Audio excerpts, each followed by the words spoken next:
सो नमस्ते दोस्तों। जैसा कि इतने बड़े बड़े में आप लोग देख सकते हो, मैं मुनेश चंद्राकर आप सभी का स्वागत करता हूं आधारशिला एकेडमी की तरफ से। एक छोटा सा शॉर्ट सा हमारे पास है। ये क्या है मैं दिखाता हूं। अभी हाल ही में कल आरबीआई ने असिस्टेंट पोस्ट का लिए नोटिफिकेशन जारी किया हुआ है। तो इस नोटिफिकेशन के बारे में थोड़ा सा कुछ कुछ जान लेते हैं कि ये क्या है, क्या इसके इम्पोर्टेंट डेट्स हैं और क्या सब कुछ रहने वाला है। इसी को लेके आज ये वीडियो है। तो चलो शुरू करते हैं। तो जैसे कि ये है आरबीआई असिस्टेंट है। ये असिस्टेंट जो है क्लर्क लेवल का जॉब है, ठीक है।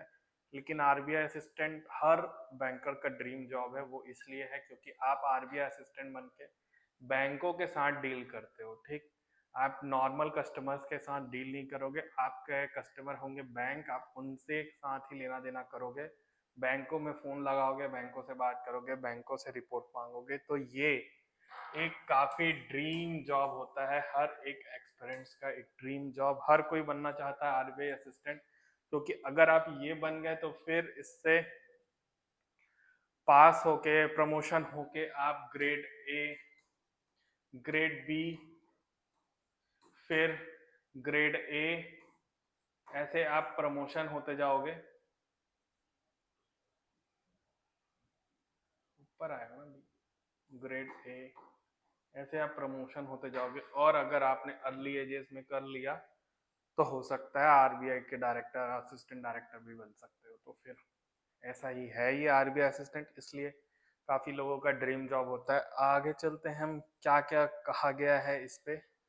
तो ये ऑफिशियल नोटिस का ही पार्ट है। ऑफिशियल नोटिस का मैं लिंक आपको डिस्क्रिप्शन में दे दूंगा, आप डिस्क्रिप्शन में जरूर चेक करिएगा। और कैसे आपको अप्लाई करना है, कौन से लिंक से अप्लाई करना है, डायरेक्ट लिंक आपको दे दिया जाएगा डिस्क्रिप्शन में, तो आप वहां से चेक जरूर करिएगा। तो चलो देखते हैं क्या बोल रहा है असिस्टेंट वाला। ये बोल रहा है कि 2025 के लिए, अच्छा मैंने पीछे वो कर लिया है, 26 लिख दिया है। ये 2026 में आया है लेकिन ले रहे हैं लोग 25 के लिए, ठीक है। तो 650 पोस्ट के लिए आया है असिस्टेंट की वैकेंसी, ठीक।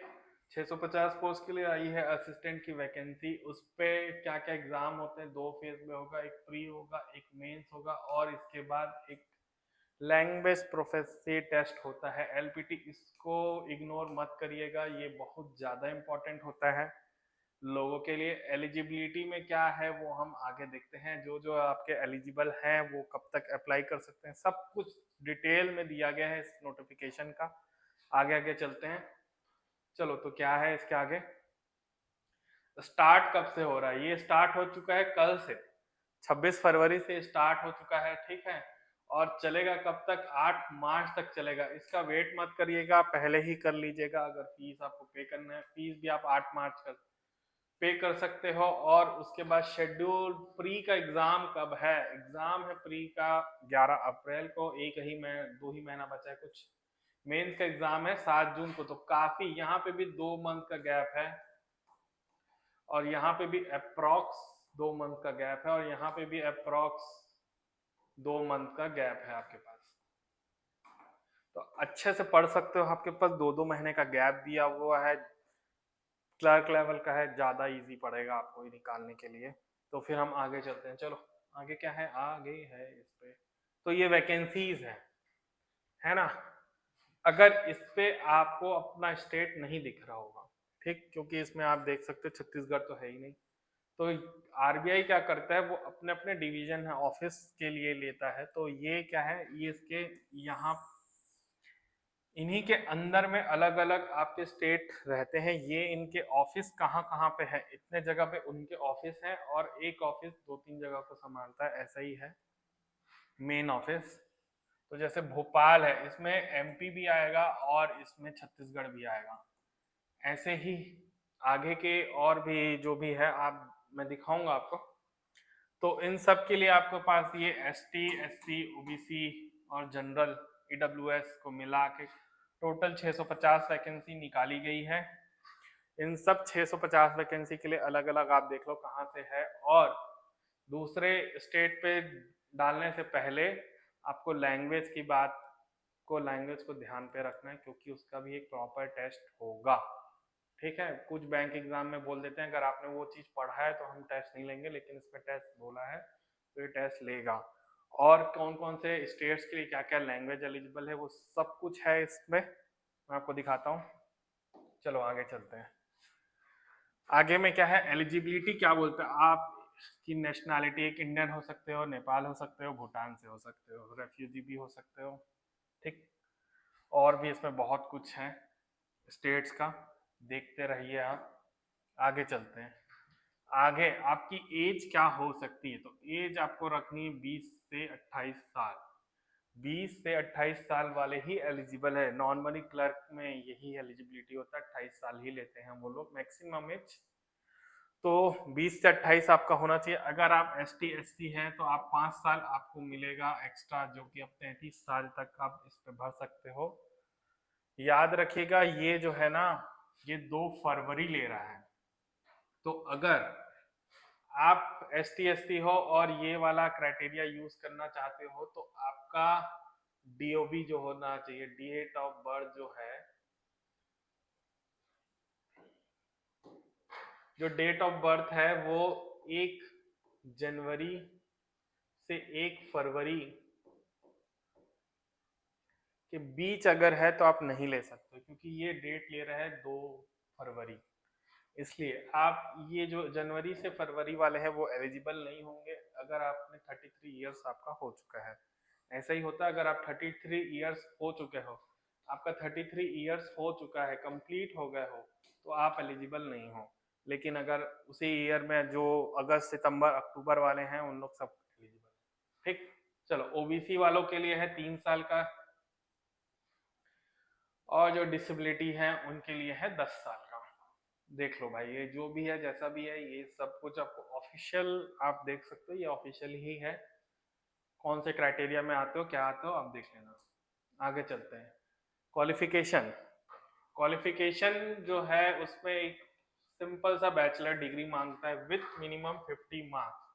50% मार्क्स आपको चाहिए ही चाहिए। उसके बाद अगर कोई बोलता है, जो आजकल चल रहा है कि ये CGPA वाला है, तो उसके लिए भी ये मैंने नहीं लिखा है, ये RBI ने बोला है कि इस चीज पे मान्य होगा। RBI ने ये भी बोला है कि अगर आपका 49.99% है तो भी आप एलिजिबल नहीं हो, क्यों, उसको भी हम लेस देन 50 ही मानेंगे। ये लेस देन 50 ही माना जाएगा, 49.99, तो आपके पास 50 होना एसेंशियल है। चलो आगे चलते हैं।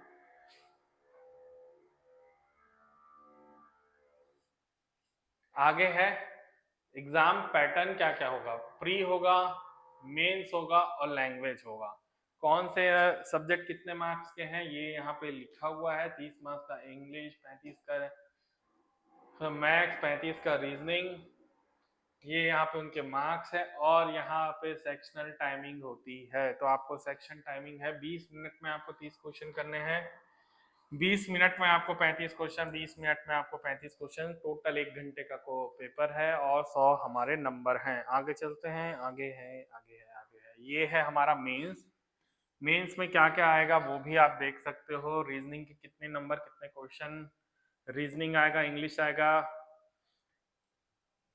और मैथ्स आएगा, आपके पास जनरल अवेयरनेस आएगा, और एक ये कंप्यूटर नॉलेज भी पूछेगा। देख लो भाई, 40 नंबर का है, 40 मार्क्स का है, ठीक है। उस पर भी 20 मिनट में आपको करना है, तो मतलब 30 सेकेंड, एक 30 सेकेंड में आपको एक क्वेश्चन निपटाना है। 40 क्वेश्चन है, 40 मार्क्स के, इसको हल्के में मत लेना कंप्यूटर को, ठीक। बाकी आप यहाँ पे देख सकते हो सब कुछ बराबर है। काफी इजी पेपर आता है RBI असिस्टेंट का। मार्क्स कम रहते, पोस्ट कम रहते हैं, इसलिए उसकी जो कट ऑफ होती है वो बहुत हाई जाती है। कट ऑफ नहीं डली हुई है इसमें, ठीक। तो इसके बाद ये फीस है आपका। फीस के लिए ST SC OBC के लिए, ST और SC के लिए है 50 रुपए प्लस GST, OBC वालों के लिए 450 और जनरल के लिए भी है 450 प्लस GST।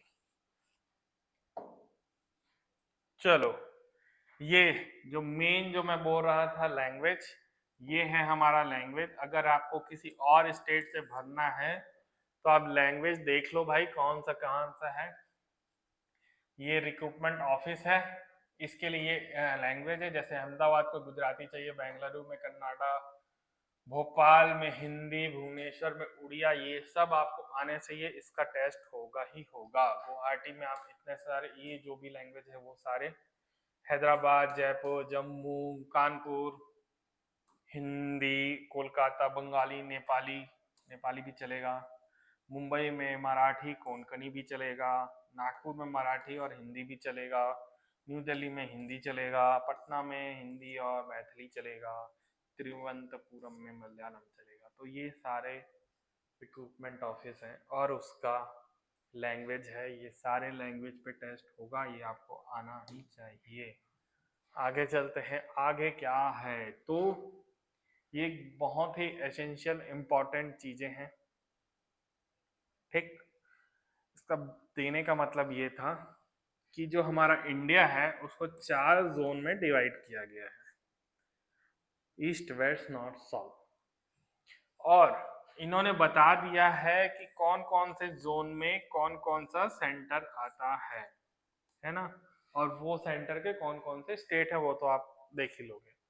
तो ये जो ऑफिस हैं और ये जो सेंटर हैं उसको बताने का मतलब ये है कि आपका अगर फ्यूचर में अगर आप ट्रांसफर लेना चाहोगे तो आप जोन वाइज ही ट्रांसफर लोगे, अनटिल एंड अनलेस आपको प्रमोशन ना हो जाए, ठीक। अगर आपको ट्रांसफर होगा तो मोस्ट प्रोबेबली आपका जोन में ही होता है। तो इसलिए देख के भरिएगा कहाँ पे भर रहे हो आप, कौन से जोन में भर रहे हो। पहले तो लैंग्वेज देखना है, उसके बाद जोन देखना है कि आपका ट्रांसफर कहाँ से। मेंटली प्रिपेयर बहुत जरूरी होता है। आगे आगे में है ये एग्जाम सेंटर, और एग्जाम सेंटर से ही आपको पता चल जाएगा कि आपका ऑफिस में कौन कौन सा स्टेट आ रहा है, ठीक है। जैसे चंडीगढ़ में ये भी आ रहा है,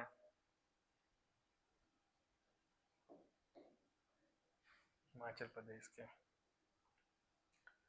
तो ऐसे अलग अलग अलग अलग अलग अलग है। ये इसका लिस्ट और भी बड़ा हुआ है, मैंने वो नहीं दिया हुआ है। आपका जो लिंक मैं डिस्क्रिप्शन में डालूंगा उससे आप पता कर लीजिएगा कि कौन कौन से आ रहे हैं। और ये हम वैकेंसी देख लेते हैं। तो हर जोन का जैसा जैसा वैकेंसी है वैसा वैसा ये जोन है, ये ऑफिस है, ठीक है। और ये ऑफिस के ये सारे आपके पास टेस्ट सेंटर है, और इससे जस्ट पहले आपके पास ऑफिस है और उसका जोन है। तो ये सब एक साथ ही मिला हुआ है। तो यही है आपका कितने रिक्रूटमेंट आ रहे हैं, क्या आ रहा है, कैसा आ रहा है। तो हमारा वीडियो आज यहीं पे ही है, ठीक है। उसके बाद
तो आज के वीडियो में बस इतना ही, यही मुझे आपको बताना था, इसी के लिए ये लाया गया था छोटा सा सेशन।